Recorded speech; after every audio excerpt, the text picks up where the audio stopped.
All right, and welcome back to another exciting and special episode of Start 'em Bet 'em Fantasy Football Podcast, where gambling meets fantasy. I'm your host, Brendan Shelly. I'm with my guy, Dan Ambrose. Dan, what's going on?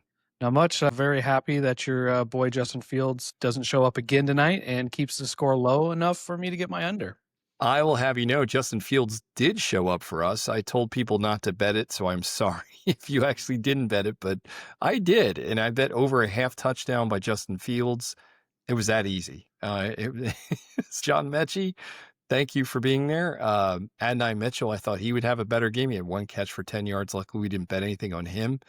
And the other prop we bet did not hit. It was Breece Hall over 16 and a half yards receiving. He at one point had like 12, then he lost yards. I think he ended the day with 6 or something. So Fields, like you said, did not play well. And that offensive line didn't help him at all. But just was not a good game overall. It was bad for the Jets, great for the Patriots. I think Drake May looked wonderful. Yeah. We'll see. I think that it's going to be very interesting come playoff time how that works.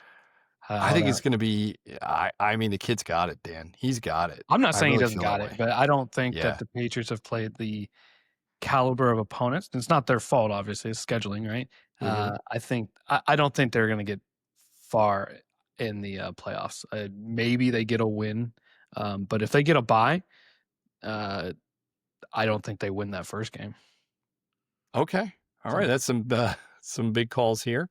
Yeah. I like that. That makes sense. I do need to interrupt this, though, this banter. We have a special guest today, Chris Allen from Yahoo Sports. He's on a couple other platforms. He goes over all of them in our interview with him. Dan unfortunately couldn't make the call. I did try my best to sneak in Dan questions, one of which was a leading question to see how he felt about Justin Fields and the Jets. And let's just say he agrees with you, Dan. Oh, yeah? There's two of us out there. He agrees with you very much. And then additionally, he did bring up Trevion Henderson, which was comical because obviously our connection to Trevion Henderson here with our friend Mike Florio, my co-sponsor for our Fan Classic League. So, yeah, we're second place right now. We had Trevion Henderson today, and thank you for that pick, Mike Florio, 3 touchdowns. So about time he showed up, buddy. Good start to the week for you guys. Yeah, very good start, except we had to play Adonai Mitchell, too. So he got us 2 points. And mind you, everybody, this is a 14-team league with serious fantasy football people, so everybody of significant value is picked up. Trust me, I've scoured the wires. There probably is somebody better than 2 points, though, but in hindsight, so I figure let's just introduce Chris, and then we'll get out of his way, let him do his spiel, and great to have him. Thanks again, dude. Really, really appreciate you. So, what do you think? Let's kick it over to him? Yeah, enjoy. There you go. Yes, this is an interactive podcast. You're supposed to respond there. So let's go ahead and kick it over to Chris. All right, I'm with my guy, Chris Allen here. Chris, great to see you. It's been a little bit. Chris and I met at the Fantasy Football Expo. Chris kind of ushered me around, introduced me to some big people, and Chris himself is a big guy. So very honored to have you here, Chris. Thanks for being here, dude. No, actually, in fact, I am a little guy. All right. No. You are the big guy physically. Okay. Let's get that straight. And also, of course, I would have done that for absolutely anybody. I think that's where going to an event like the Expo is so much fun because you get to see all of the other people that are so enthusiastic about this thing that we do in terms of both content and just this game within the game that we follow year in and year out.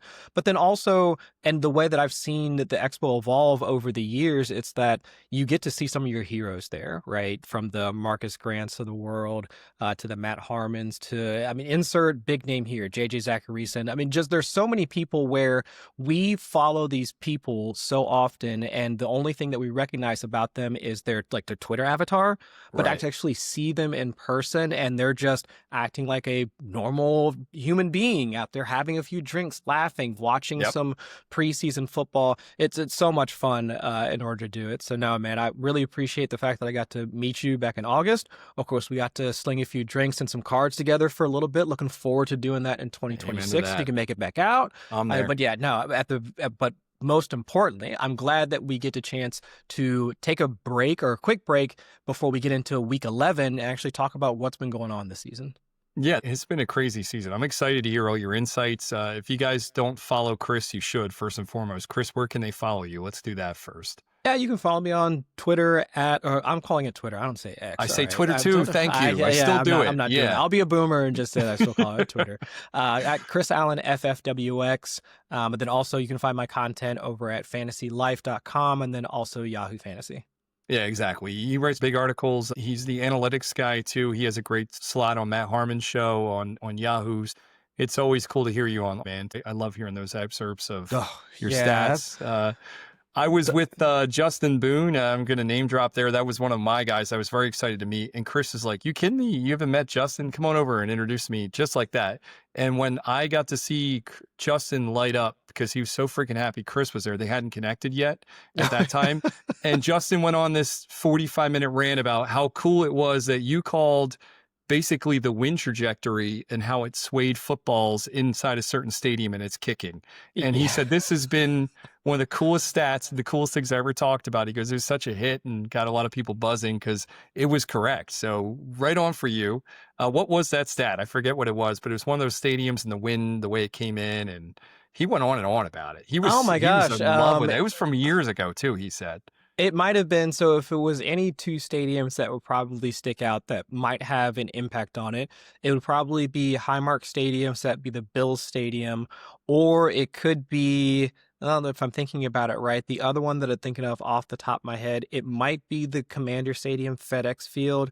Off the top of my head, both of those are relatively short in terms of how tall the stadiums actually are, which can be an impact because wind itself acts not necessarily as a Newtonian fluid, which obeys like the three laws of physics, where you have to kind of like water, right? If it's water flowing down the river, like if an object's in between it, the water kind of flows around it. Similar thing to wind.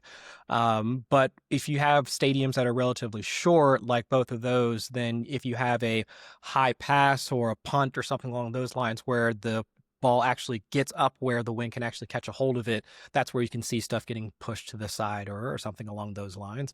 So that's one of the things that I've studied since I really got into the industry. That's how I got into the industry back in like 2017, writing articles, trying to figure out how does wind or any sort of precipitation impact fantasy football. And that's one of the things that I've tried to figure out is based off of stadium height, can you actually try and measure or see some sort of impact based off of the stadium that they're playing at? And it's actually worked out in a couple of cases.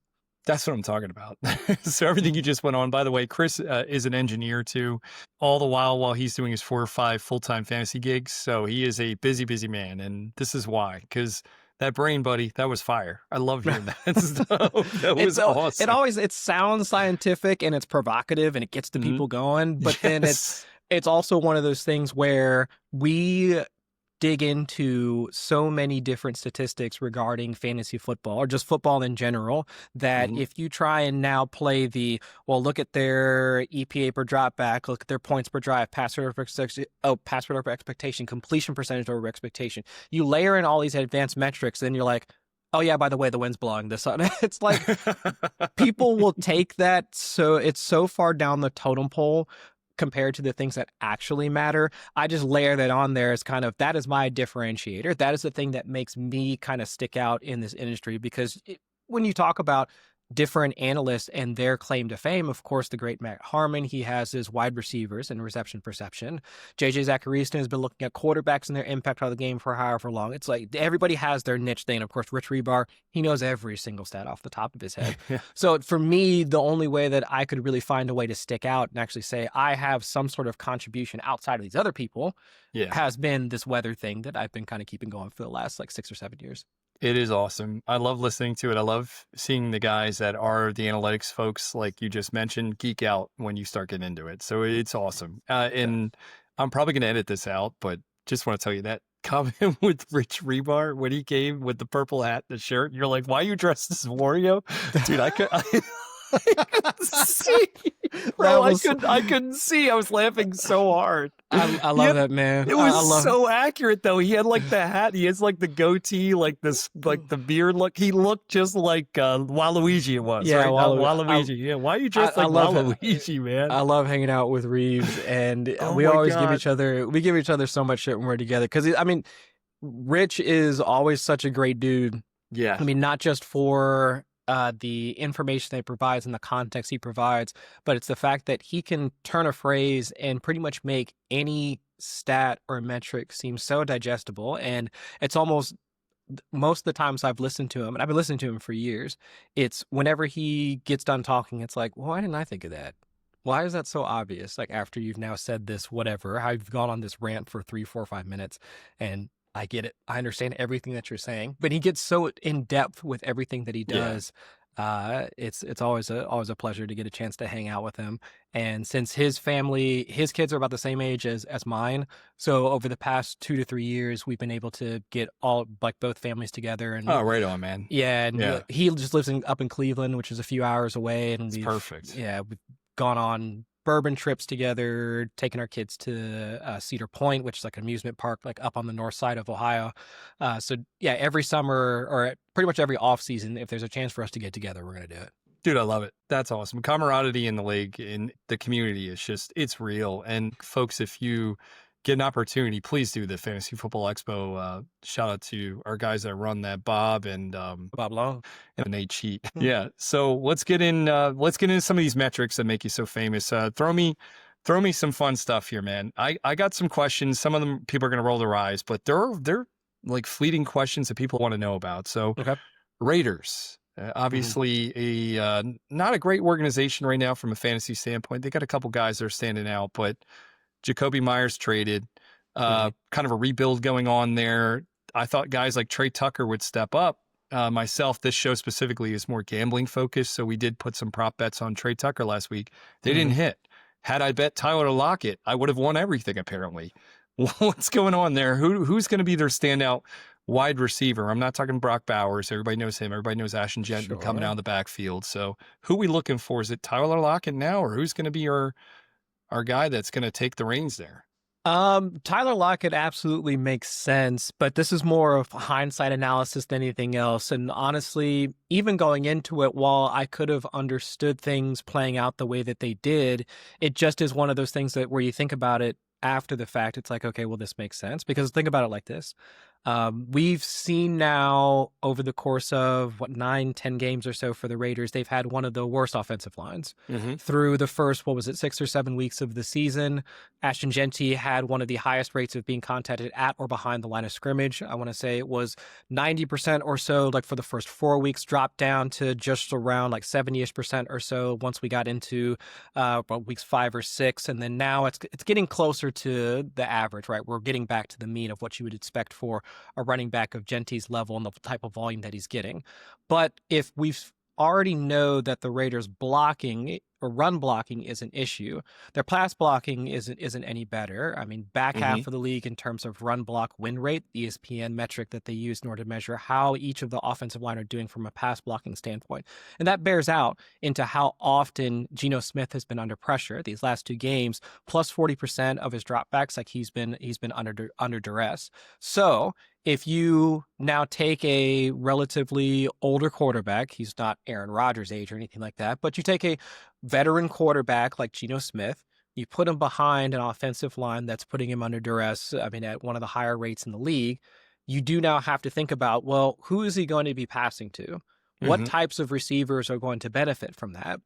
And are they going to be the guys that are going to be running some of those deeper developing routes? Because that is essentially what Trey Tucker is. He has been, like, since he came out of University of Cincinnati, that's one of my alma maters, he's been the speedster for the Raiders. He runs those deeper routes that probably require a 5, 6, 7 step drop and for the quarterback to layer him in. And he's hit on a couple of those beforehand, but those have been when he breaks the pocket, the play takes a little bit longer, scramble drill type of thing, and he's hit Trey Tucker. If he's been from a clean pocket, that's what we've seen more to Jacoby Myers or Brock Bowers when he was healthy in the first week of the season. So all that to say, you have an older quarterback taking so many hits. He was literally limping on the field when we watched him in primetime against the Broncos just a week to 10 days ago. Who would you expect that he would try and target the most often? A guy that he has now just 8 or 9 games playing with, and because he just came to Las Vegas this year from the trade from Seattle, or the guy he spent a couple of years throwing the ball to in Seattle, even in Tyler Lockett that just came over from the Titans. And again, this is all hindsight bias, but when you lay all these things out, everything starts to make a little bit of sense, right? Who is a quarterback going to be looking for? Who would also, especially once you do get into those scramble drill type situations, which receivers would have the wherewithal, the understanding, and the rapport with the quarterback to notice that they're under duress and be able to move within the shifting defense or secondary in order to create that pocket or that window for the quarterback to make that type of a throw. And of course, that's Tyler Lockett. He's had that in spades since he came out in the league. So I would say that Trey Tucker is probably one of those, at least from a betting standpoint, trying to bet his prop for something along the lines of like longest reception, things of that nature. I think that's a fair bet on a week in, week out basis, because Geno Smith, even while it hasn't really borne out so much this year, he is a more aggressive quarterback. I mean, 8 yards per attempt for most of his time in Seattle. And we're starting to see, and we have seen that in bits and pieces, like so far throughout this year. I think his yards per attempt were around 8, 9, 10, like for the first few weeks of the season. It's been more in like the short to intermediate part these past like 3 or 4 weeks. So I'm not as much into Trey Tucker from that standpoint. And I do think that at least moving forward, we should see a bit more from Tyler Lockett just because of that level of rapport that he already has with Geno Smith and just the way that passing game is going to have to operate, because they don't really have a solid wide receiver too now with Jacoby Myers out of the picture. Right. And I'm not really expecting a ton from Jack Besh. He's going to need some more time to develop. And like we were already saying, Trey Tucker needs a little bit more from a route development standpoint to really get into that place that Geno Smith can start to hit him. Yeah, you're dead on. So Tyler Lockett's the guy that's probably going to be the benefactor of targets for the next few weeks, at least, until Trey Tucker can get open underneath a little bit quicker. Yeah, which completely makes sense. And looking at their upcoming schedule, I mean, Dallas, Cleveland, Chargers, then Denver again. Dallas, their pass Everybody rate. My brother gets 100 yards receiving versus them. True, but for all their faults in the secondary, Dallas's pass rush has actually started to heat up. Over the last 6 games, they're over 40% pressure rate, which is first in the league. So if Geno is going to be under fire fairly often in this game that's coming up on Sunday, then of course he's going to have Myles Garrett in his face in Week 12. The Chargers' pass rush is still fairly formidable, and then right back against Denver in Week 14. I would expect to see Tyler Lockett, even though he's pretty old, I wouldn't expect to see him to get those 9, 10, 11 target games that he was doing when it was either Russ Wilson or Geno. But enough to sustain him as a potential flex play in PPR leagues, or if you're looking at it from a betting standpoint, if you're looking at over 40 to 50 yards per game, I could see that happening for Lockett.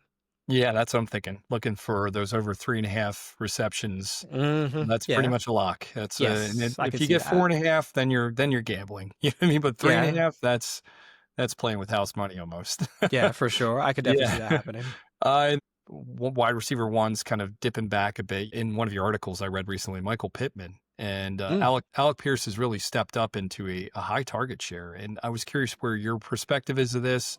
Is Pittman obviously the captain there? Pittman's been the alpha all season. It seems like he's tapering off, though. I think if you have him, now it's time to trade him. That's kind of what it feels like, because you can still get pretty good value for him. But Alec Pierce, is this going to be a consistent steal from Pittman's share or what? What do you think? Well, I don't know if it's going to be a steal from Pittman's share, more so that this is now a larger passing volume offense.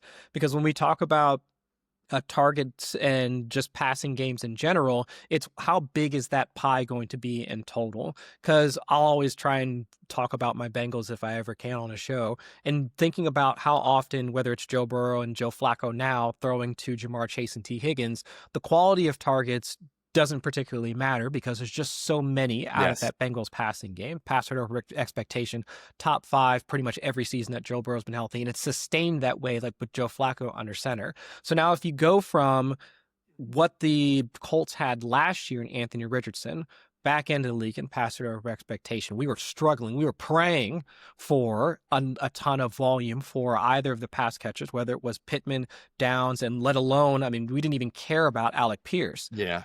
now we shift into this offense where it is a bit more balanced. There are more dropbacks and attempts being thrown their way, and also now these are more higher quality type targets, so that we can rely on all 3 and essentially 4 pass catchers on a week in, week out basis because of Tyler Warren's emergence, or him being added to this offense over the offseason. And I guess I would, not to say I'll push back on the idea of trading away Michael Pittman. If you can get a good deal for him, absolutely. I would say the reason I would want to hold on to him is the types of targets that he gets. So Daniel Jones and having him paired with Shane Steichen as a play caller, one of the best matches, I would say, for a quarterback and head coach and play caller. I mean, the only other one that I would kind of liken it to is Sam Darnold playing with Clint Kubiak, because the amount of play action that they run on first and second downs is one of the highest in the league. I mean, you look at the teams that are using play action on early downs, first and second downs, and when they actually do pass, it's the teams that you think are actually producing efficient offenses. It's the Rams, it's the Colts, it's the Seahawks. I mean, it's those same types of teams, and the 49ers, of course. It's the Kyle Shanahans, the Sean McVays, and the people that are somewhat related to their coaching trees. Those are the guys that are running those types of plays. And you can see that level of efficiency once you see the pass catchers involved them, from Jackson Smith and Jigba all the way down to Michael Pittman and Alec Pierce.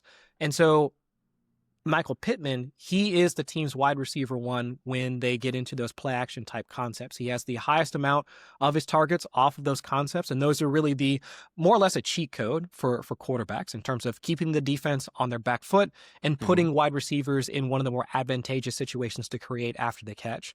And so while I look at Pittman's down game against Atlanta as something of a sign that Daniel Jones might be something of an issue because of his inability to handle pressure, or at least showing signs of that. Okay, so I don't want like Colts listeners to come after me like afterwards, but still, if he's still getting those types of targets, because Josh Downs battles for some of those, Tyler Warren does too, but they don't really hold a candle to how much volume Pittman's getting in that respect. For sure. And so, and that's why I still think Pittman should be a solid, I would say, wide receiver 2 throughout the rest of the year. But Pierce, like you were just mentioning, and actually funny, you were talking about Trey Tucker, Pierce, another UC guy. Yep. And they're both go guys. You know what exactly. I mean? They're both play a similar archetype of wide receiver. But now in this offense, compared to what we saw with Anthony Richardson and beforehand, it's all about what defenses have to respect out of the offense. Because beforehand, it was Michael Pittman, who's more of a intermediate slasher type wide receiver, and then you had Alec Pierce, or they tried to add Adonai Mitchell, who was pretty much the same thing. But that's not anything for the defense to really be scared of. All right, so we'll have a couple of guys short, we'll have a couple of guys deep. What are you going to do? But now you have the ability to run these levels concepts where Michael Pittman can run these intermediate crossers, but right in front of him, you have either Tyler Warren or Josh Downs in the short area of the field. Yep. Now, on top of that, you have Alec Pierce layering some of the deep shots over it. And of course, you have to have a quarterback that can work all 3 levels. They had none of that last year. Right. Anthony Richardson couldn't hit the broadside of a barn if he was standing in front of him. He could really just do those 360 no-scope shots downfield. That was really all he was good at, which is unfortunate. But still, having a passer like Daniel Jones that can complete and work across all 3 levels, that's how you can access all 4 pass catchers for the Colts at this point. And so having a play call like Shane Steichen who can dial up the most efficient play calls, and that's where I would say Alec Pierce and Michael Pittman should be fine pass catchers to have for coming out of their bye, even though they're playing against the Chiefs in week 12.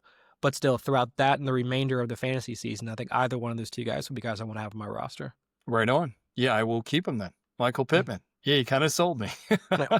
You mentioned A.D. Mitchell. He's now a New York Jet. New York Jets, another abysmal offense. What are we doing there? Garrett Wilson's probably gone for the season. Is Mitchell going to actually get some reps? What do you think? Get some reps? Yes. Yeah. Get his cardio in? Yes. Get meaningful targets? No. I cannot. I would not.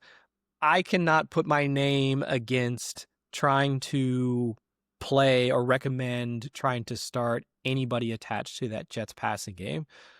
How many Unless games it was Garrett Wilson. I'm sure you would have said okay to Garrett Wilson. He's up there in the top 3 in the league with targets, so he's getting peppered. I don't know. That is true. I would say the only pushback that I have to that is the quality of targets, and also the volatility associated with the quarterback that he's likely is going to be attached to in Justin Fields. I mean, Justin Fields has 4 games, 3 of which he fully played, where he has less than 70 passing yards. What are we doing? I have so many, and it's funny because it's if we had not seen week 1 and the Jets coming out and it's just heavy play action, it's high pass rate over expectation, he's hitting shots intermediate, he's working in the running backs, he's hitting deep shots, he's also running pretty much the entire vision for what they wanted, what Aaron Glenn and OC Tanner Engstrom wanted from him, coming over from Detroit and trying to create parts and pieces of that in New York and just seeing all laid out in week 1. I just wish we hadn't seen that at all. Because now after all of that, we keep expecting to see that again. We keep expecting to see some version of it that we're still anchored to this thing that we saw back in week 1 against Pittsburgh, even though now we know their defense to be somewhat fraudulent. I just wish we hadn't seen it. I just wish that, because he went right back to Justin Fields. We went right back to the quarterback that we have always seen since he was in Chicago. The guy that's holding on to the ball for 2.9, past 3 seconds, average time to throw, hitching before he takes some of those shots, and then just trying to scramble or make up enough of the offense on his own with his legs, which is not sustainable. And while I will always say that the upside is going to be there for a quarterback that's mobile, just because fantasy scoring is really broken for quarterbacks in that regard. Hashtag the Konami code for Rich Rebar. But this is not sustainable. This type of passing and this level of inefficiency from a quarterback is just not something that I could recommend. So yes, I would say Mitchell should definitely be out there getting routes. Sure, he might even get a couple of targets. But at this point in the season, especially for a lot of folks, I mean, we were talking before the show, you're fighting for a playoff spot. Right. I'm doing the same thing in a couple of my You don't leagues. want him on your starting roster. I'm not. I don't even want him on my bench. You're right. I don't even want him on my bench. I have That's 2 what I'm shares. saying. I'm in 12 leagues. I have 2 shares. One's a dynasty, and he's on my taxi squad still. He's eligible in the second year. And then the other league is a 14-team league. And he is starting this week. I have no choice. I have no other wide receivers. There are a lot of bye weeks, a lot of injuries. So that's fair. In Dynasty, I can completely understand. And in that regard, or in that format, I would actually advocate for people to pick him up. Because who's to say, give a third round pick. Yeah. And if they wound up, I think it was a 2-year deal, if I remember correctly, for Justin Fields. I'm assuming they might have some way to get out of it. There might be some sort of backdoor. But at the very least, with the number of first-round picks that they've now acquired, and actually I just wrote about this in the, I do the intro for the Guillotine League newsletter that comes out from Fantasy Life. And one of the things that I kind of posited or kind of said that, hey, let's see if we can make this happen. What would you think about the Jets using one, they'll probably need 2, one of their first round picks to grab Mac Jones for next year? Oh, that's a nice twist. Send that over to the 49ers. I know Kyle Shanahan will probably want to keep Mac Jones, especially with the injuries Brock Purdy has sustained over the past couple of years and the way that Mac Jones has been able to operate the offense with Purdy injured. But if they send one of their first round picks over there, and now we're cooking with gas with Garrett Wilson. You got Mason Taylor coming into his second year as a receiving tight end. You get A.D. Mitchell working the perimeter. There now I can really see that type of offense really functioning, especially if Engstrom's still there as the OC next year and they don't move on from him. I could really see that starting to work. So that's where that's why I'm fine with keeping Adonai Mitchell on your bench in dynasty leagues just to see what happens at the quarterback position for the Jets in 26. But if we're talking redraft, nah, man. Yeah, no, I'm with you, man. I'm with you. I just wanted to hear your take on him. That wasn't even on my list of shit we wanted to talk about. We'll talk about anything, man. You know that. I had to go down a Jets rabbit hole only because my host, for our listeners, Dan's not here. Dan clowns me every episode because early on our preseason picks, I was aboard the Fields train. I was, man. I was telling our listeners, go get him. He's top this, top that. I was spitting off stats and Yeah, he's doing his thing. So talked a little about diffs and targets. Michael Pittman. I'm curious what you say about like Bijan Robinson, obviously a running back, but his claim to fame is the receiving side, and his target share has gone down tremendously. He's still out there almost every play running routes when he's on the field, but between the target shares dropping, I think he went down to 9% the last few weeks, to Tyler Algier literally just stealing touchdowns. So Bijan has 0 since week 6. Algier, I think, has 3. So what's happening in Atlanta? Is Bijan still running back 2 or 3 in your list, or what? No. I still think he's top 5, but not 2 or 3. I think he's definitely fallen behind the Gibbs, the CMCs of the world. And I think it was fair to say that most folks saw this coming because of the Tyler Algier of it all. And this was still a problem for Bijan in 2024, and it's persisted this season, where they still want to try and have this two-man punch or rotation between him and Algier. And this is no slight against Algier. He's a good running back. I would say that around 10 other teams could probably take Algier as their running back at this point. Yep. Yeah, and I think I firmly believe that. Because honestly, just off the top of my head, I would say that Commanders, they could probably take him as their RB1. If the Texans hadn't assigned, well, I mean, Joe Mixon of it all probably prohibits a lot of this, but he could be the starting running back for the Texans. Yep. Probably, honestly, the Chargers could use a guy like him. All right, before I go off on that, I got you. Yeah, the Cardinals. I'm with you. I know exactly. Yep. Yeah, there's a bunch. Cardinals for sure. If they actually tried to move on from James Conner, which they probably should have by now. But either way, this is but those are the types of running backs that you should want to have from a real football standpoint. Right. And that's just been the problem for Bijan, where if you compared him to, let's say, the guys that we were drafting in the first round, and it was Christian McCaffrey, it was Jahmyr Gibbs, while Bijan had at least the projection for having the same type of workload, the receiving portion of it, similar, but not the same. And also the level of explosivity, how quickly he could generate those explosive runs, similar, but not the same. And that was mostly, again, because of the Tyler Algier of it all. So I am not too terribly surprised over what's happened. The one thing that I am surprised about what's happened, and maybe I projected things to work out a bit more, is how the stuttering, the ups and downs of Michael Penix Jr. in his now, granted, this is his first full season being the starter, right? And we did get to see him for those few games at the back end of 2024, and a couple of them were against, I would say, lesser defenses. And if I'm remembering right, they did play against, was it Tampa Bay in week 18 or something along those lines, where I didn't think it was Tampa Bay, because Tampa Bay played the Saints, and that was when Mike Evans got his 1,000 yards for the year. That was a fun game. Yeah, that was a really fun game. It was fun. But either way, it was, so that's really been my holdup about the entire offense, I mean, Bijan included, is that if Penix can't get on the same page, and really his only success has been finding Drake London. That's it. Yeah. Because his EPA per target drops off once he starts to look towards Darnell Mooney. Kyle Pitts, he's been off, he's run hot and cold against. It's just the entire offense seems disjointed at this point. And until we really start to see a lot of that come back to the wide receivers, I'd have the same level of concern for Bijan, because sure, he's going to get most of the work inside the 20s. And of course, he's going to be battling with Tyler Algier for a lot of the goal line work. I think the stat that I was looking at the other day, what was it? I think he hasn't had a goal line rush. Yeah, he hasn't had a goal line rush since week 1. Yeah. Bijan Robinson. That's insane. That's insane to me. Right. And it's not like the Falcons have had a ton of attempts or plays like before that, and they have run a total plays like out there. But really, when it has been rushing attempts from inside the 5, it's been all Algier. Right. It was all Algier in week 2, 5, and especially all that stuff last week, getting those 2 touchdowns. Yeah. So, I mean, all that to say, I think that's really my biggest bugaboo with Atlanta. It's not really Bijan. We knew going into the season this was going to be a thing. This type of split between him and Algier was going to be a thing.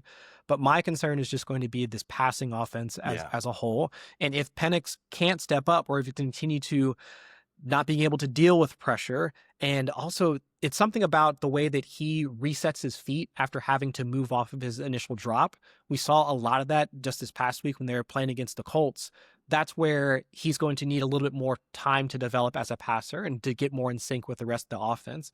Now, luckily for him, over the next 3 weeks, he should be able to do that.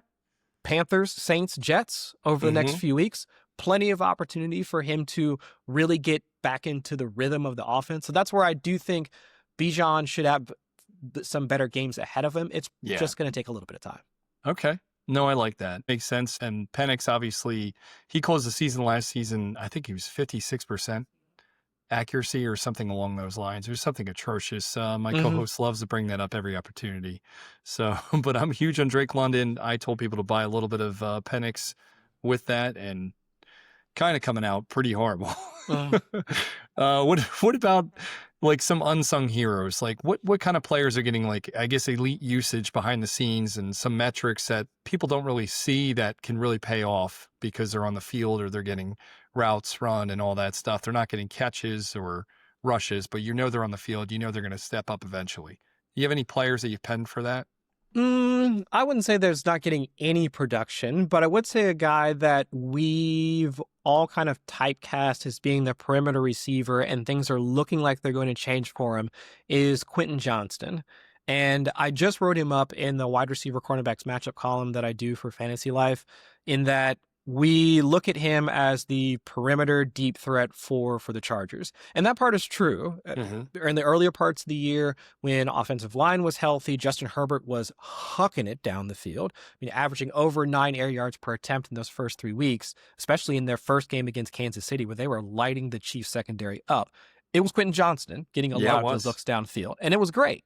But then it was the Joe Alt injury, having to shuffle things along the offensive line, and we saw Justin Herbert's average depth of target crater around 4 or 5, 6 air yards per attempt, and that's where we saw more of Ladd McConkey, Aronde Gadsden started to break out, and Keenan Allen still getting his 4, 5, 6 targets like here and there in weeks 5, 6, 7, and so on. But what was it? 3 weeks ago, QJ misses the game because of the hamstring injury. He comes back the next game, week 8. 0 targets, absolute bagel. And of course, that's the game where Joe Alt re-injures his ankle. He's done for the year.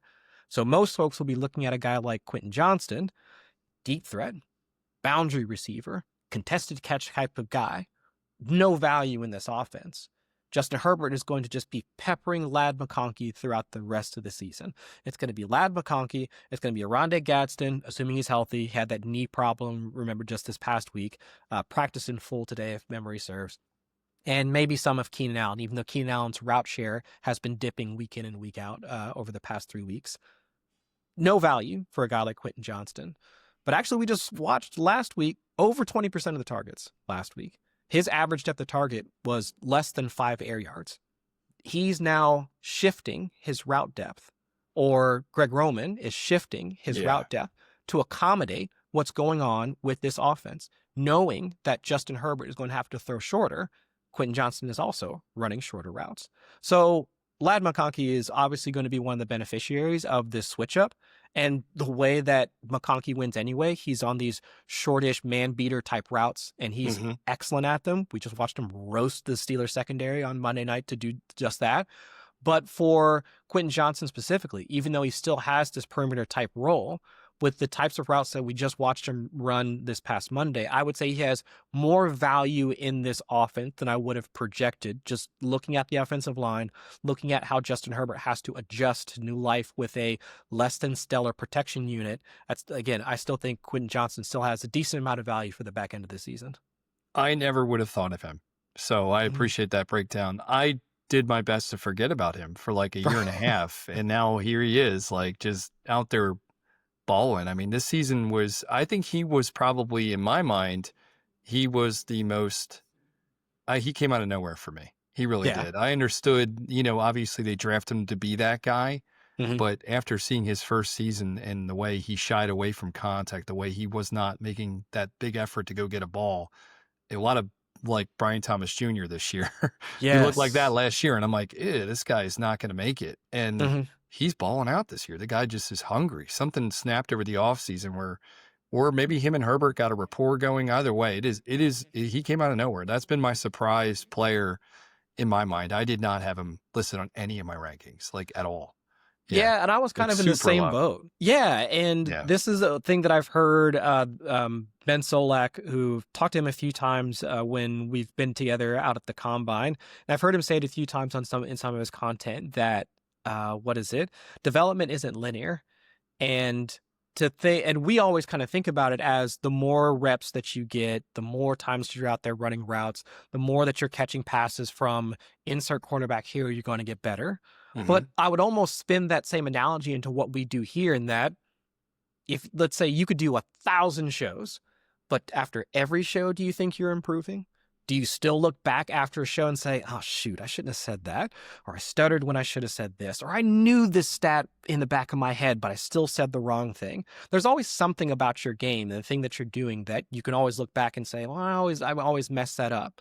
Same thing for football. And probably even the margins are even slimmer once these players are out there in the field perfecting things that we think are just these absolute things that, well, I could have done that. How many armchair, couch quarterbacks have you heard like, well, I could have done that, but still, it's those types of nachos on our stomach eating. 100%. Like, I'm probably the one just sitting with a beer, just like, well, I could have thrown that interception. If you wanted me to do that, pay me $1 million in order to do that. Give me his game check. I could have screwed this game up. I have to sit there and watch the Bengals wind up losing every week. I'd be like, well, I could have done all that. For call me Jake Browning. Exactly. For all of this pain that I have to endure for the rest of the day. I mean, at least give me a game check for all of this. This is crazy. But that's the analogy that I would use there, in that each game or each rep that these players go through, it's not going to take just one after the other. It might take 100. It might take 1,000. And this change might just be something that once it clicks, or if the situation changes, every progression that we've seen from a player might stop. Because to your point, Brian Thomas Jr., we thought he was going to be this next premier wide receiver one after his rookie campaign. Top 10 in yards per route run, explosive receiving rate, insert efficiency receiving metric here. Brian Thomas was in the top 10 for most of them, right? And that was with freaking Mac Jones, not even with Trevor Lawrence. And now Trevor Lawrence comes here and we see this because the picture changed, right? Defenses adjusted, having to play with a different quarterback played, having to play with a different play caller. Yep, exactly. Changes. And that's where things start to break down. So I would say each year is a chance for us to learn. And of course, all of the players have to do the exact same thing. Like, give me your favorite offense this season, ones that mostly surprise you outside of Indianapolis. Everybody knows that is that your number one offense? That's my first question. No, that's not my number one offense. My number one offense is probably going to be the Seahawks for me. And the thing that really tipped me off to how well they're playing, it's not for the Sam Darnold of it all. That is somewhat shocking, especially behind the same offensive line that had given, not the exact same offensive line, they have made some adjustments, but historically, Russell Wilson had to play behind the offensive line. We saw a lot of his decline over his twilight years in Seattle be a part of it. Geno Smith, he was the guy that, they wrote me off, man. But I ain't right back though. I got a fire alarm going on here. Do you hear this? Oh yeah, of course. My God. That's all right, man. It happens. But Geno Smith having to play behind the same offensive line, we saw that be a part of his demise in Seattle. And now Sam Darnold comes in, the guy that is almost a Dr. Jekyll and Mr. Hyde type of quarterback when it comes to being under pressure. His splits in EPA per dropback, historically, once he from a clean pocket and when under duress, it's like you're watching two different guys. It's Peyton Manning from a clean pocket and Zach Wilson when everything breaks down. It doesn't make any sense. And he goes out to Seattle, and with just Jackson Smith-Njigba as his primary wide receiver and a banged up Cooper Kupp, and this is what's happening. And it goes to Clint Kubiak. Like I was talking earlier about how much play action they've been able to incorporate into their passing game. I mean, he's also been top 5 in terms of play action concepts when they run on early downs. And Jackson Smith-Njigba is a machine. The man is a beast on play action concepts. He's averaging over 6 yards per route run when he's targeted on play action concepts on early downs. I mean, that is insane. I mean, just the fact that he's averaging over 4 yards per route run right now through 10, 11 weeks, that is more than what Tyreek Hill was doing when he went for his 1,700-yard campaigns in back-to-back seasons. I went back through True Media's database. He is Jackson Smith-Njigba before the start of week 10. He was top 3 all time in True Media's database in terms of the first 10 weeks of any wide receiver, going back all the way to 2000.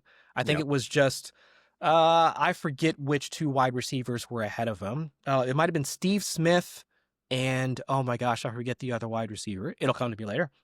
But this is the type of stuff where I don't understand how you're able to do this. But one of the things that was pointed out to me, and this is where just listening to other content creators and following and like just sampling other content is so great. Greg Olsen made such a great point. I believe it was 2 weeks ago when he mentioned that the Seahawks are not a running game. And people still think about the Seahawks as this ground and pound, Pete Carroll, Marshawn Lynch, we're going to beat you on the ground, and then we'll set up some of these shot plays from the moon balls from Russell Wilson to Tyler Lockett or Doug Baldwin or any one of those guys. Yeah. This isn't that type of offense. They are using jumbo packages, multiple tight end sets, and they're passing out of them. That's why this rushing game sucks. It's that they're not trying to cater to the running game. They want to pass, and they're really freaking good at it. But defenses are really not cluing into the fact that, oh, they're putting extra linemen out on the field. Well, we're going to match you with base. But then that allows Jackson Smith-Njigba to beat all of their corner coverage because they're still expecting the run on most of these plays. It's the same thing that the Rams are trying to do right now. It's mostly towards the goal line, where the Rams are using 2 tight ends, 3 tight ends, like multi-tight end formations once they get into the red zone, but then they throw a 2-yard fade to Devontae Adams or something along those lines, and creating some of those like scoring plays after that. The Seahawks are doing the exact same thing. Yeah. And so that's why I look at this as, I think last season when it was Clint Kubiak down in New Orleans, and we saw that explosion from the Saints in that first 5 or 6 weeks, but then it all tailed off on the back end of the year. Right. It's like defenses figured it out. Like you can't continue to spam play action after play action after play action. It's going to, there's a somewhat level of diminishing returns to it. For sure. But when you're able to incorporate these different personnel formations and actually keep the defense on their toes, because, oh, well, you think I'm going to pass out of this? Well, I might. Or I could just hand it off to Kenneth Walker, who averages like 30, like 0.3 forced missed tackles per attempt. Oh, you think I'm going to pass once we get into the red zone? Well, I'll just give it to Zach Charbonnet that can plow through defenders for over 3 adjusted yards per attempt. It's like, this is the type of defense or this type of offense that forces defense into that type of mismatch.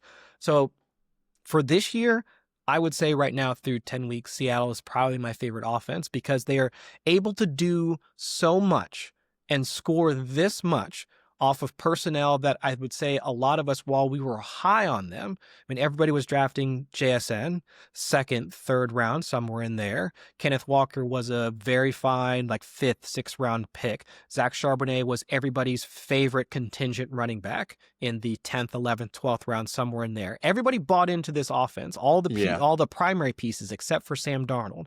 And so now, and that's just 3 pieces. We were talking earlier about the Colts.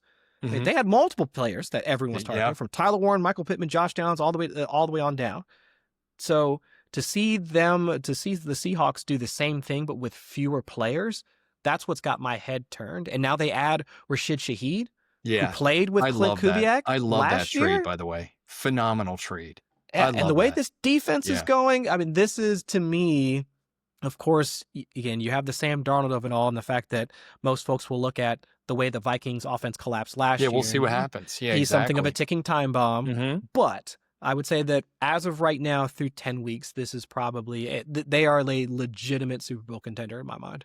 100% agree with that. And one more question with that. Arroyo or Barner?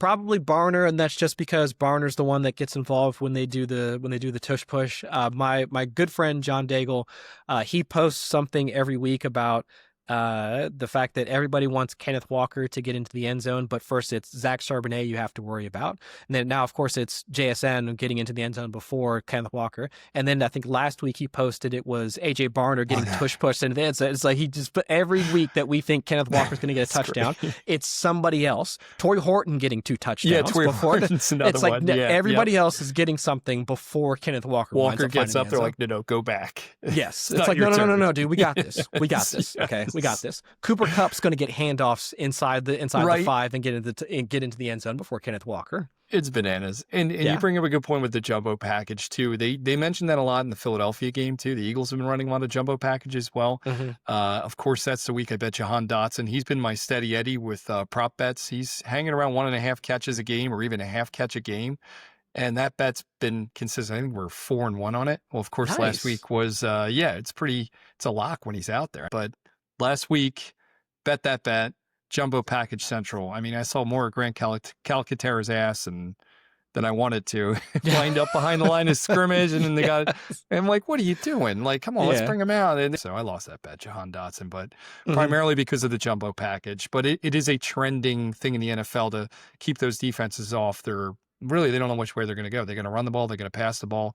Yeah. And when you have deep threats, and not even deep threats, you have great receivers like JSN, like A.J. Brown, like Devontae Smith, like these other wide receivers. The Rams, obviously, Devontae Adams, phenomenal wide receivers. And when Nakua's alive, he's a stud. Sure. You're looking at just guys that can get open already, and then you're throwing off defenses. They don't know what's coming, run or pass, and you're already ahead of them. So it's a pretty great call out on your part. I love that. What's the biggest mismatch between perception and reality this season when you look at advanced numbers? For a specific player, you thinking a team, or can we go either way with it? Either way, whatever. Just riff for me. Whatever you want to do here. I would say the biggest perception that comes off the top of my head is that the Bills have a diverse passing game, because they really don't. If you were to look at just the box scores across the board for Buffalo's passing game coming into Week 10, you would think, oh, okay, I see how a lot of these pieces fit together. You've got Khalil Shakir, your slot guy, your short to intermediate option. Like I was talking earlier about Tyler Warren being that intermediate guy to take that to at least force a lot of linebackers and safeties to work in like the 10 to 12 yard area. I mean, that's Dalton Kincaid, right? Yeah. Absolutely. Mm-hmm. Yeah. And then you would need to have your perimeter guy in Keon. They got that with Keon Coleman. You want your deep speed guy, could be Elijah Moore, could be Josh Parker. I mean, they've got multiple guys on that roster. And coming into Week 10, they had pretty much all of those guys. It was like 6, 7, 8 guys with 10 plus targets on the year. And of course, that's great for us. So if you were to tell me that Josh Allen, reigning MVP, one of the quarterbacks that from a week in, week out basis, you're going to have him locked into your starting roster, has multiple pass catchers attached to him, I would say, sweet, sign me up for any one of these guys. But it's really just 2 of them, right? It's just 2 that matter. It's just Khalil Shakir and Dalton Kincaid. That's it. Those are the only 2 guys that matter in that offense. Because Keon Coleman, for as many routes and targets he's earned on the season, between 15 and 20% of the targets, cannot create separation. Yards per route run sitting around 1.5, 1.6 on the year. Multiple drops. Most of his targets actually come in contested catch situations. And those are the volatile targets that we would think there should be some easy buttons in this offense. Right. And then now if you look at contextualizing a lot of the looks that Khalil Shakir, like any of the pass catchers are getting, if Allen's under pressure, it's Khalil Shakir and Dalton Kincaid. Once they get into the red zone, it's either one of those 2. If he's blitzed, it's those 2 guys. It's just every single situation that we would think that if a wide receiver or just pass catcher in general is getting targets from the quarterback, you can tell they're in sync. It all goes back to when we're talking about Geno Smith and who he's going to look for when he's blitzed or under duress. It's the same thing for Josh Allen. Who is he looking for when the plays start to break down? And it's Shakir and Kincaid. It's not Elijah Moore. It's not even like Curtis freaking Samuel, who the idea behind the Bills signing him in 2024 was the fact that Debo 2.0 or something like that. Exactly. He was supposed to be Debo Samuel. He played with offensive coordinator Joe Brady when the 2 were together in Carolina. It was such an easy match. The man can't. He's 3 targets on the year. What is going on? I don't understand why there's this level of two guys, and not to take away from either of those two guys, but if you're going to talk to me about premier wide receivers in the league, Kincaid would probably be the 40th wide receiver that you would name. And if you want to talk about premier tight ends in the league, Dalton Kincaid would probably be maybe the 10th, maybe, that you would name after you get past the Kittles, the McBrides, the Warrens, and all the rest of those guys. Maybe you would have Dalton Kincaid at like the 10th, 12th, somewhere in there, but still not at the upper echelon at his position. Right. But these are the guys that he's stuck with. These are the guys that have been producing for him. And now one of them's gone because of a hamstring injury. And this is the same team that, I mean, not to say that they should have gone out and gotten a Rashid Shaheed, but could they have gotten literally anybody else? 5th round pick is all it took. Anybody. Such a great addition to that team. I mean, it blows my mind. I was very confused as to them not making a move. I was blown away by that. And I don't even know where to say it. If I were a Bills fan, I'd be furious. I would be too. Furious. And disrespectful. You have all the pieces to make a great cake. Just need some icing. You know what I mean? You're not going to go buy that icing? Come on. And it felt disingenuous because Harmon and I were talking about it Sunday night during the recap show that we do together. Because Harmon was asking me, did I buy the reports about them, about the Bills trying to trade for Jalen Waddle to offer, I think it was their 27 first for Jalen Waddle. And I think the Bills wanted, or the Dolphins wanted a 26 first, and the Bills said no. I said I didn't buy it because there was no reporting around it before the trade deadline. Nothing. And then it comes out after the fact. And then, of course, Waddle goes on and dunks on them for, what was it, like 70, 80 yards and a touch or something along those lines. And then it's like, oh, well, we tried to get Jalen Waddle. But also, there were no reports linking them to any other wide receivers that were on the market. So it's like, oh, so you just tried for this one wide receiver inside your own division? Right. I know. I'm like, get out of here. Okay, yeah, sure. Great story. Sure. Good story. Totally believe all that, Mr. Bean. Totally understand. Like, totally. But again, that's where I do have just some general, but that's where the reception doesn't meet reality the perception doesn't meet reality for me. And I love that. You look at this passing game, you look at this passer specifically, Josh Allen, again, the guy that, over 200 passing yards per game from a fantasy standpoint, locked into your starting roster. We can't start not a one of his pass catchers outside of just two guys. And even both of those guys are somewhat volatile from a week in, week out Very basis. Volatile. Yeah, yes. Very volatile. And, and now that injuries are popping up mind. too. Yeah. Injuries are popping up. So without Kincaid, he's probably not going to play this week. I guess Knox would be the filler, but but you don't even want to do that. We don't even know. Right. Who wants to start Dawson Knox? It's all Khalil. That's all. It's the only guy I trust this week. It's the same thing like when Tucker Kraft went down for the Packers. Nobody was rushing out to start Luke Musgrave. Everybody in the leagues I'm in, you should have seen the bidding wars that took place. I was like, what is happening? To acquire him on their team, I can understand that. But I'm wondering, even the person that won, that got him off of waivers, did they actually start him this week? Were they happy about it? Question. That's a good question. I know they weren't happy about it. No starter was. Exactly. Nobody that started him was saying. happy about it. Yeah. But I think people had a perception that he could just step into that role. And this is some of the things that we talk about for our listeners. Like when Kittle went down, Jake Tong's like, he's not going to be Kittle. Like, he's not going to come out there. He's got enough touchdowns to be Kittle. He did awesome. He did. He was legit. But I'm like, he's not Kittle, guys. Like, don't go out and trade picks to go get this guy. Kittle will be back, and it's not worth going after. That's another thing right there that you're talking about, in that this whole next man up concept. Yeah, it's like when somebody from one position drops, it's like the person that fills in that role is going to be them. It's like, no, there's so much more context to what that person offers to that offense. And if you just look at it in the extremes, like we were just talking about, you're not recreating Tucker Kraft's production. You could potentially do it in the aggregate. That man was averaging over 10 yards after the catch per reception. And that he was doing some of that last year too. He was over 9 last year. If they had two players like that on the same team, both of them would have been on the field at the same time. You're not going to tell me that they had Luke Musgrave just sitting there. He's not the break glass in case of emergency dude. There's a reason why he wasn't earning targets. They drafted him ahead of Tucker Kraft. Remember that. It's like there's no reason why, other than the fact that he's just not as good of an athlete or with the ball in his hands as Tucker Kraft. Yeah, he got outplayed. It's exactly what it comes down to. Rookie-wise, who's your rookie standout offensive player? Who are you buying now because he's going to be amazing in the future? So which one's checking the boxes for you? Which one do you still have hope for that we can invest in now? I still have hope for Trevion Henderson. I still do. I mean, it's easy to say that after week 10. He There's blows a up long-running joke before you go down the Trevion Henderson. Yeah. Obviously, we have Florio on, and Florio is obsessed. He's put his career line, which is surprising because he's a Bills fan. I would have thought he wanted him to fail with him. Yeah.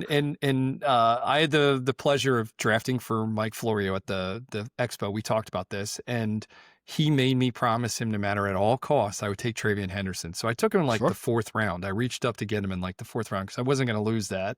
I wanted to be in good standing with my sponsor. Yeah. So I took Trevion Henderson. He has been the worst part of that team. It's been comical. It's been comical. So, but that's like a running joke on the show. We already got into Justin Fields. Now we're going Trevion Henderson. And even last week, I said, it's nice to see Henderson get some catches. I said some other things. I literally bleeped it out. If you listen to last episode on Tuesday, I bleeped things because it was so funny. My co-host and I were just laughing about Florio just being so excited to see Henderson touch the ball. The excitement that's probably going on in his life every time he touches it. He's got to be ecstatic because the guy has the talent. It's just they don't want to give him the ball. It's like, it drives me crazy. Like, how can you get in Vrabel's head to tell him, Ramondre Stevenson is not the solution here. You got a stud sitting in the waiting. Just get him on the field. Get him that experience, and he's clicking in all cylinders. He's got 4 or 5 carries a game, it feels like, and he's getting 60 yards somehow out of those. He's breaking him when he has to. He can catch. I love Trevion Henderson. So go on, though. Please tell me why we need to buy him. Well, it's not just for last week's performance. I would say the thing, though, and I said this during last week's recap show, and I tried to frame it as best that I can. This does not mean Trevion Henderson RB1 season like we expected to at the beginning of the season. I don't think that's going to happen. I'm not going to say it's not going to happen. I'll say I don't think it's going to happen. But I would say, though, that the proof is in the pudding in the fact that he can create those same explosive runs like we saw during the preseason, right? Mm-hmm. But the down-to-down consistency, and I think that is where Vrabel is trying to, it's the point that Vrabel is trying to hammer home to Henderson, because Stevenson, even though it wasn't as effective, he still did have a higher rushing success rate, or the down-to-down efficiency was still there as compared to Trevion Henderson.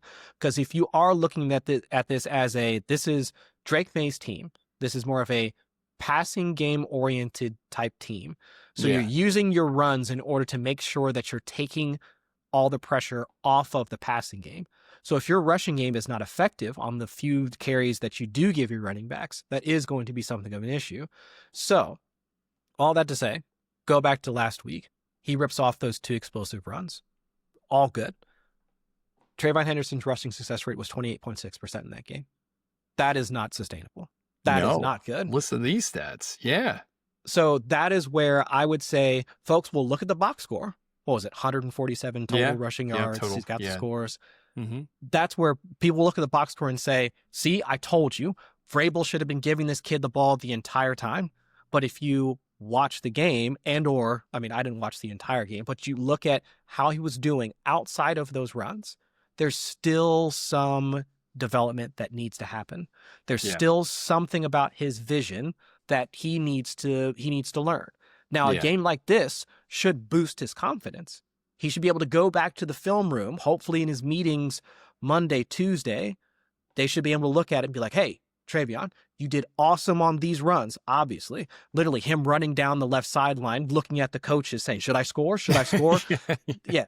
I mean, the dude looked like, what was it? Flash from The Incredibles, watching, should I do this? Should I do this? What do you think? But that's where, if Vrabel were to look at this now, there's no reason for him to have this 70-30, 80-20 split between Stevenson and Henderson now. It should be more of the 50-50 type of split that we had, at the very least, envisioned at the start of the year. So while I can't say that Henderson should be the RB1 moving forward, at the very least, those weeks, 4, 5, and 6, where we just saw fewer snaps, less work for him, Terrell Jennings now getting brought up and getting extra work, that type of stuff, I think that should go away, and we should see more of a split backfield for Henderson. And also looking at their schedule moving forward, I mean, they get The Jets, they're playing the Jets tonight. Cincinnati in week 12. The Giants in week 13. I mean, solid matchups if you were talking about trying to make a playoff push. I mean, with Henderson in your lineup. So, yeah, he's one of the guys that I'm saying, if you can grab him, probably going to be difficult, especially with him playing tonight. I know. But he's a guy that I would definitely try and get on my roster. I love that. Right on. I'm not going to keep you longer. We're over an hour, man. I can't thank you enough. Yeah. This is so, you called it. I thought this was going to be a tight half hour, and you're right. There's no way. We're going to just yuck it up, and we did. That was, of course, man. Miss you, dude. We definitely got to hang, to give us one more time where we can find you. Find me on Twitter at Chris Allen FFWX. Work over at Fantasy Life, Yahoo Fantasy as well. Content pretty much every other day. You'll probably see something getting retweeted out of mine, or if you have the Yahoo app, you'll see my name pop up on some articles that get posted from my stuff. So yeah, if you have any questions, I always wanted to talk ball, DM me or something along those lines. Always happy to answer questions or whatever you need. Dude, class, absolute class, Chris Allen. So really, really appreciate you. Tell your family I said thank you for letting me steal you for an hour. I appreciate it, buddy. Thanks, of course, anytime. Super, super appreciative for Chris Allen making today's show. He's a good friend and he's a great guy. Seriously. Yeah, the knowledge drop. Every time I'm with him, I told him this at the end. I love talking with him, chatting it up, hearing the statistics, because it makes me feel incredibly dumb. It really does. He is a smart guy, and I love to just hear his brain go off. So thanks again, Chris. Appreciate you, man. All right. We got some action this week. Dan, let's get to the betting portion of the show.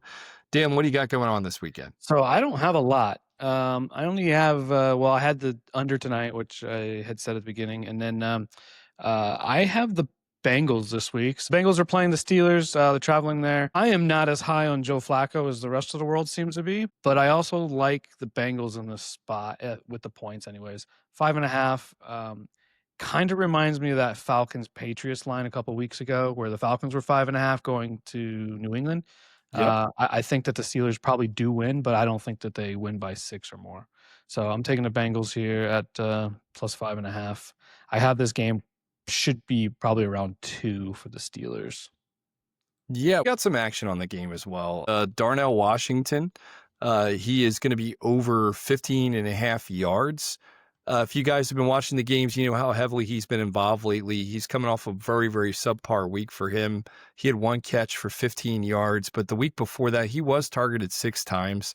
So he's starting to get in some good graces and getting a good look from Rodgers there. He's also going up against a defense that's ranked 23rd versus the tight ends. They've given up some massive points the last few weeks to some pretty decent tight ends, but they're not like, oh my God, tight ends. Like they were guys that we thought would be good and never came out good. So Theo Johnson's one. He's still up and comer, playing pretty well. And then Noah Fant. I mean, come on. So with guys like that getting points, I have full faith that our boy Darnell Washington, he's going to get 15.5 yards. He can easily run over these defenders because Pittsburgh offense needs to run out of the tight end position, it feels like. Yeah, I mean, I think last week was the first week where I felt Rodgers didn't play very well.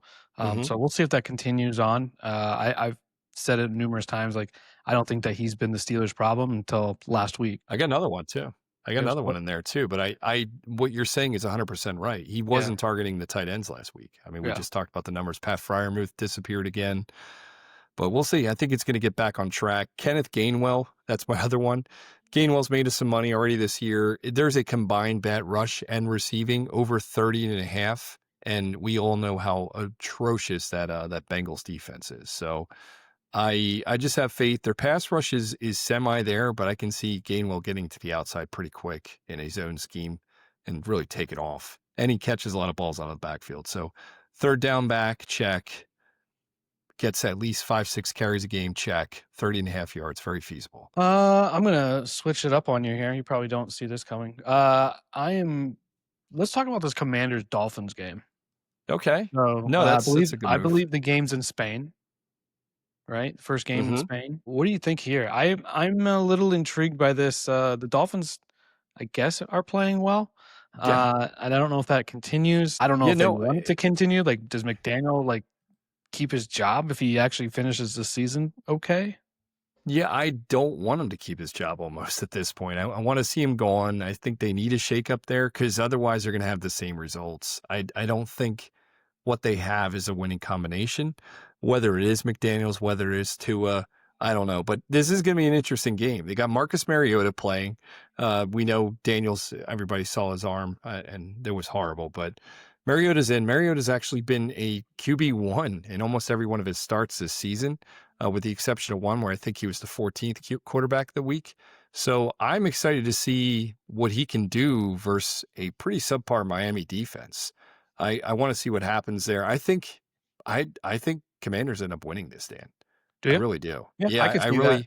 I can see that happening. It's one of those where don't sleep on them. Kind of feeling Dolphins are feeling good. They had a good win last week. Offense looked like it's clicking. Commanders come in with a backup quarterback and they ruin their day. And they're not playing at home. You know what I mean? They're playing overseas. Yeah, it's one of the higher totals too. I don't know if I like that either. Yeah. Like it's 47. I don't really see. I think if I had to bet that, I would bet the under on that, but we'll see. Yeah, I got one bet on this. I was looking for Mariota bets. Like I said, I've been very impressed with what he's been putting up in the world of fantasy. Fantasy, the prop world too. But what we're going to do this week, we're betting the tight end position again in this game. I bet Greg Dulcich. He's their starting tight end the last 2 games. He was targeted 5 times the first game. He's targeted 4 times the second game. This is week 11. I think he's going to get 4 or 5 targets, and we got him at 2.5, over 2.5 catches, and that's at plus money too. So for me, this just screams, please bet me. So it's even, actually. It's not plus money, it's even. So Greg Dulcich, over 2.5 catches, even money. Commanders are 24th in the league against the tight end. So, I mean, it's these positions tend to do pretty well versus Commanders. All right. Yeah, I don't really have an opinion on a game. I haven't bet it yet. I was thinking about it, but I probably will pass. It's just, I don't know. It's too many variables in it. Yeah, I agree with you. Too many. Way too many. The next game is the battle of who will be Justin Fields 2.0. We got Bryce Young versus Michael Penix. Both of them career trajectory is going down. But the Panthers are somehow 5-5, I think. So that's a wild world we live in. What do we think is going to happen here? Yeah, I think the Panthers somehow figured this out again. I really do. I think the Falcons just last week, either they get it together and they blow the Panthers out of the water, or the Panthers continue to have a very solid defense and just enough offense to win a game. And I can see that happening versus Atlanta team that really sometimes can't put up points. And this defense, Panthers defense, is really underrated. They're playing very well, playing good football. So I can see the Panthers edging this one out. It's going to be close. It's not going to be a fun game to watch, I'll tell you that. And in the land of props, I think I looked at them, but there really wasn't enough to say, hey, bet me. Maybe we look at Darnell Mooney again. He had like 40% target share last week somehow. He even outpaced Drake London. Maybe that changes. Maybe they realize that's why they got their ass kicked last week. So in terms of offense, yeah, I don't know. I don't, to be honest, dude, I didn't bet anything. I don't like this game. Yeah, I'm going to look at it closer to kickoff, just to kind of see what's going on. I do like the Falcons at home. I think both these quarterbacks are atrocious though. So it may even be one of those things where I in-game it and see what it looks like at halftime. That's not a bad call. That way. So, all right. I'm just going to go down the list here. We got Texans, Titans, another one of those games where CJ Stroud's out. So, yeah, there's that. And Cam Ward's in, so there's that. Yeah. So about the same concept. We did talk about Davis Mills last week. Extremely viable fantasy quarterback. I said that last week. He was like 3rd or 4th in quarterbacks last week. He put up a pretty substantial points in terms of fantasy and prop bets too. He sustained a couple players there. I don't know. Maybe Woody Marks. We can look at Woody Marks. I heard he's fully healthy again. We can look out of catches or something coming out of the backfield. You guys know I love to bet those former receivers, converted running backs. And against this Titans team, I can see the little drop back quick out to the running back can be pretty successful. We've seen that happen a couple times this season.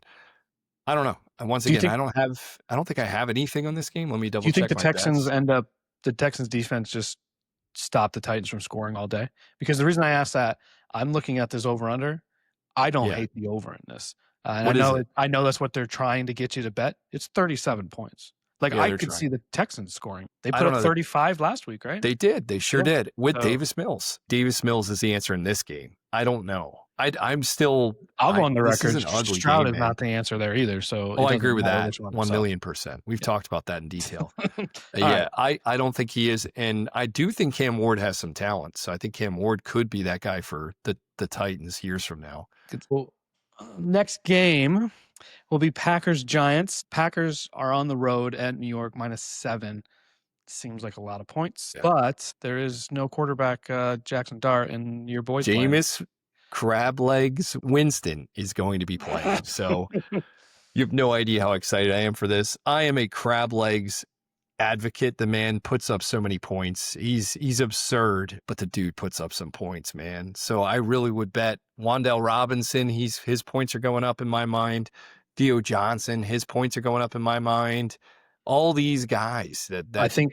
Yeah, I'll give you some fantasy talk here. I think if you're in daily fantasy, the Packers defense has to be something you could look into as well, though. They're probably expensive. They've been an expensive defense all year. 4 touchdowns, 4 interceptions. Yeah. They very well could get a pick 6 in this game. I mean, and that would be a logical bet at this point to the way Winston plays. Just keep in mind, in one season, he threw 30 touchdowns and 30 interceptions. That is a real 30-30 club. I mean, for real, that is impressive. They should do a 30 for 30 about Jameis Winston's 30-30. I don't get it. I'm not as entertained by the guy as a lot of people are. I think a lot of it's staged, to be honest. So I think it's so over the top. Yeah, what's the most ridiculous 2 things I can put together and make a story about is what it feels like. Yeah, but it's pathetic. Let's go to a real game that I think we're both excited about. I don't have a bet on it, but I am excited to see what happens. Bears-Vikings. Yeah, this is going to be an awesome game. Yeah. I'm very excited for this game. -3, 2.5, depends where you get it at. For the Vikings, I think the line's pretty close to where it should be. What do they have it at? -3 or 2.5, depending where you're at. And then 48.5 for the total. 7 touchdowns. That's not terrible. It's not extreme. We know the Bears are capable of putting 35, 40 points up. The Vikings, they got the right ingredients to make a good cake, man. They don't have McCarthy. A quarterback. I think McCarthy still is the piece of. Guys played 2 quarters. If you're that confident, are you going hard on the Bears on this game?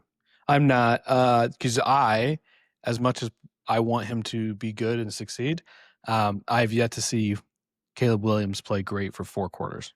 And it feels like he just shows up at the end, and it works sometimes, right? But like you just got to see consistency, and just not seeing it yet. I'm sure it's going to get there, though.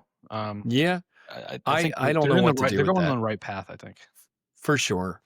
Caleb Williams, obviously big advocate for him. If you guys listen to the other episodes, I have tons of shares of him. So I'm big time rooting for him. Plus we have financial, we have our, we need him. We backed him on touchdowns. Yards and touchdowns. Yeah. So. Yep. So we're pulling for you, Caleb. Get it together, man. But that game is going to be exciting. I think it's going to be tight all the way. I think the Vikings, I don't know, in terms of props, I haven't looked enough at this game to kind of get into it. I was waiting to hear the injury status on Swift. Sounds like he's going to be playing. So that kind of ruins my Monungai, or even makes my Monungai more valuable, because I know I like to bet him. Other props I did see, I saw Roma Dunze over 55 yards. That seems something I would like to do, but I need to look into what's going on with that, because that seems trap low. Yes. It's like trap low. I agree with you there. Yeah. Yeah. And then for the Vikings, otherwise, I would look at Aaron Jones props. I think everybody was big on Jordan Mason, that whole offense. And then Aaron Jones came back, and he's pretty much gotten the lion's share there. So it is his backfield. So I would look at Aaron Jones bets and maybe Hawkinson. Hawkinson's made us some money before. I don't know. Otherwise, I don't have anything on the game. Actually, the only game that I have money on outside of the ones we spoke about, I went a little bit into the Rams Seahawks game. That's probably, we've talked about, this is probably our favorite game of the week. Yeah, I think it's going to be good. The line was like 4, I think is what I had it projected at. I think so I got it at -3. I like that. I think I wouldn't take it if it goes over 2.5. The Rams? Yeah, for the Rams. Yeah, I like the Rams. That makes sense. Game. I feel like the Rams, though, at times they play so well for like a stretch, and then they just have one game where it just shuts off for them. So I'm hoping it's not this one, but there's a good possibility. The Seahawks look good. Yeah, no, they look phenomenal. I am blown away with the Seahawks. And as you guys heard, Chris is as well. That's his offense of the year so far. I can't argue that. He's also leaning into that they're not a run team. That's a perception that everybody has about them. But reality and the metrics show that they're a passing team. So my props are hinged on that. I'm doing Sam Darnold over 1.5 touchdowns at minus 105. So you're getting good value in that bet.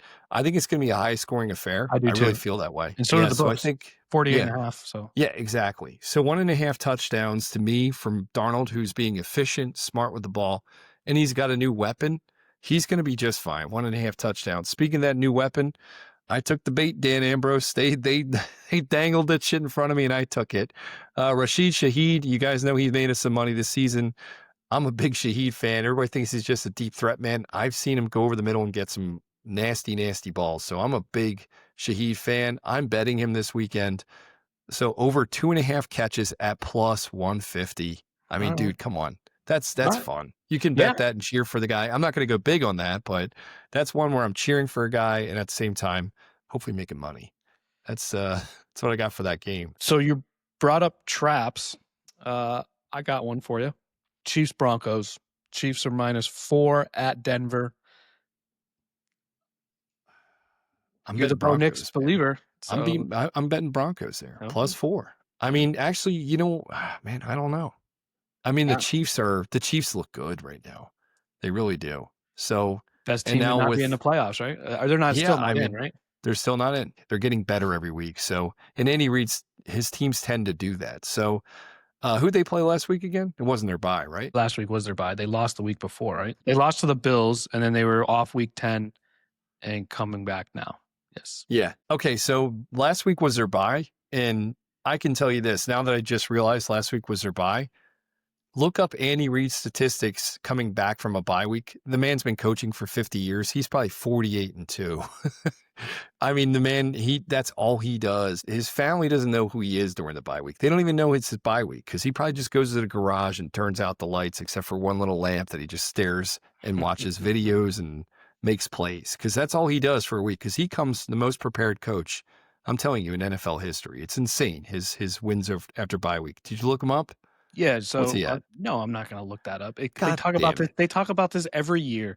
So he's just that's what he does. And until you can tell me he doesn't do that, the numbers don't lie. You're a numbers guy. Nobody's questioning that. I thought you were saying like that's a bullshit stat. I love that stat. So I'm going Chiefs all the way in this game. Okay. -3. This is going to be a straight bet for me. I'm going to take that actually.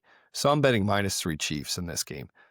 I would love it any other week. I'd probably think about the Broncos really, really, really hard. But because it's a bye week, because the Chiefs are playing hot, that's it for me. What about you? What are you thinking? Line's projected at 3. So if you're going to do it, I'm not going to bet it. So if you're going to do it, I would probably bet Broncos at home. But I don't disagree with anything you said. I think the Chiefs, even without the bye week, they look great. And I think they will. I hope they piss all over Denver. But talking about going from good coaches to questionable coach, we go to Detroit versus Philadelphia. Your boy just not wanting to run the clock out anymore. That was insane. Is this going to be a replay on Sunday night?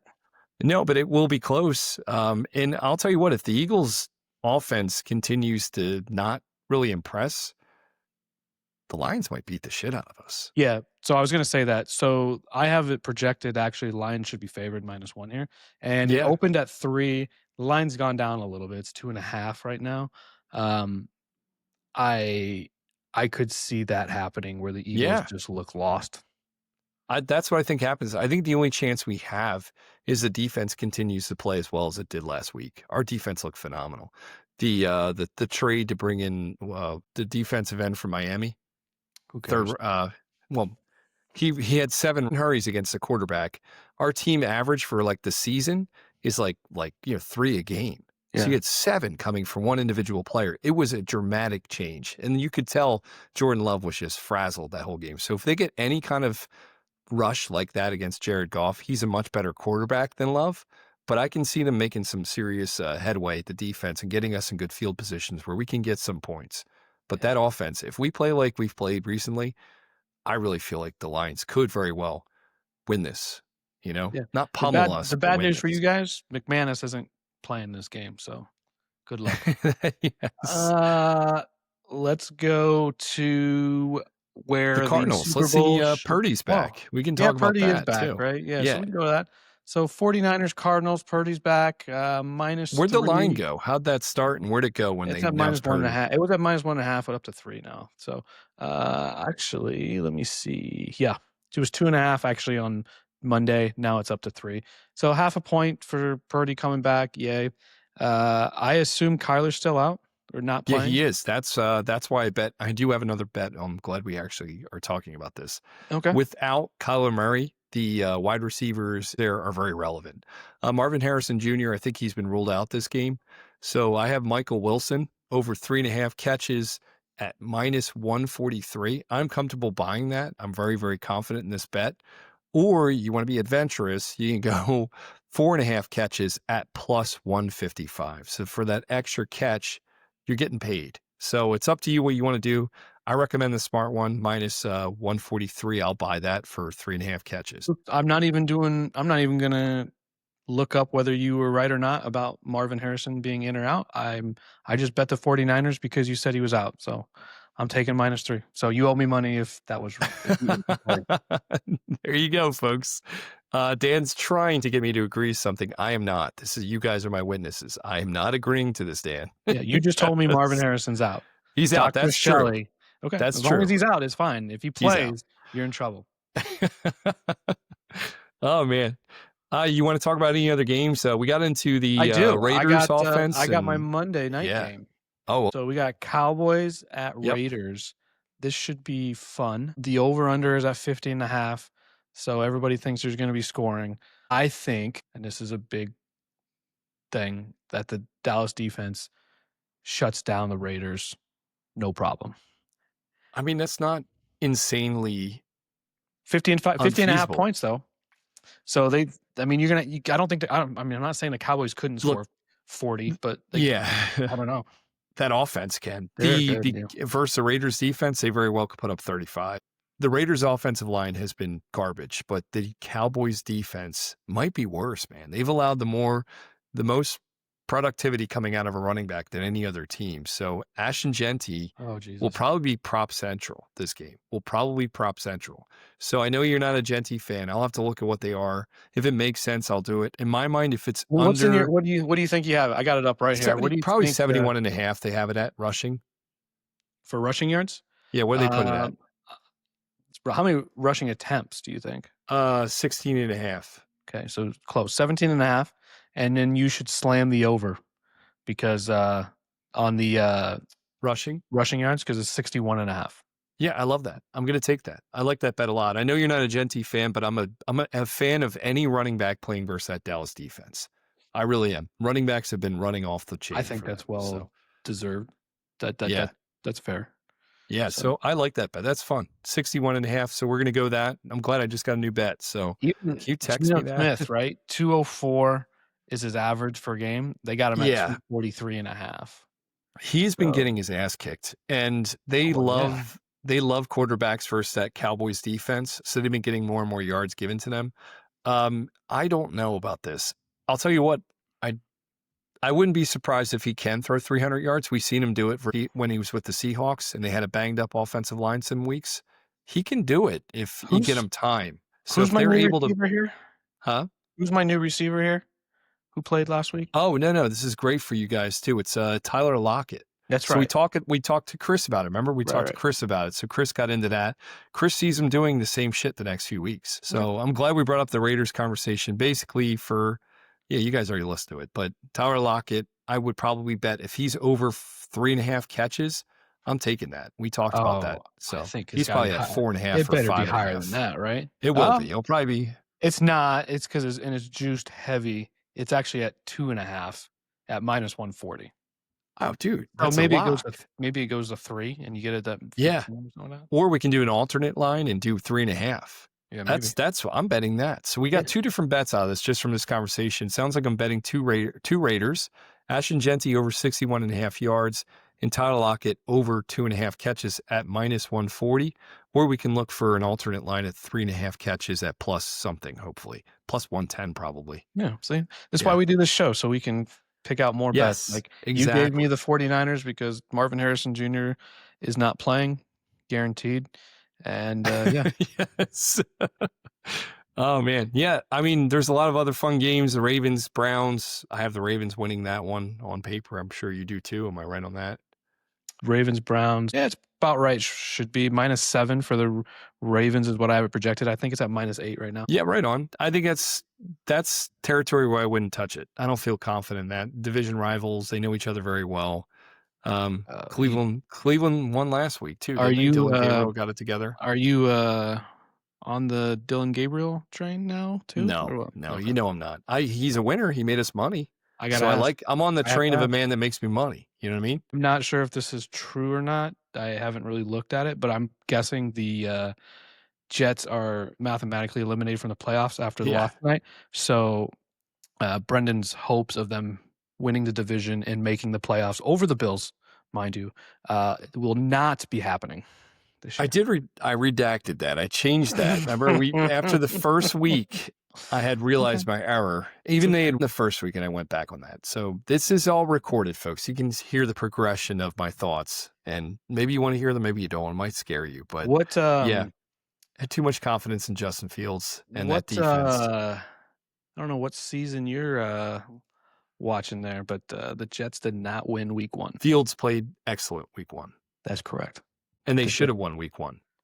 Yeah, Rodgers is pretty good. Yeah. Rodgers is, and that tackle that destroyed Garrett Wilson, that won that game. Oh, I'm just looking at it now. The Jets were -2 week 1. That's fantastic. It's crazy. And see, I wasn't alone, man. A lot of love for the Jets. There's a lot of offseason love. It was Steelers -2.5. Sorry, that's what I meant. Oh shit. That was it.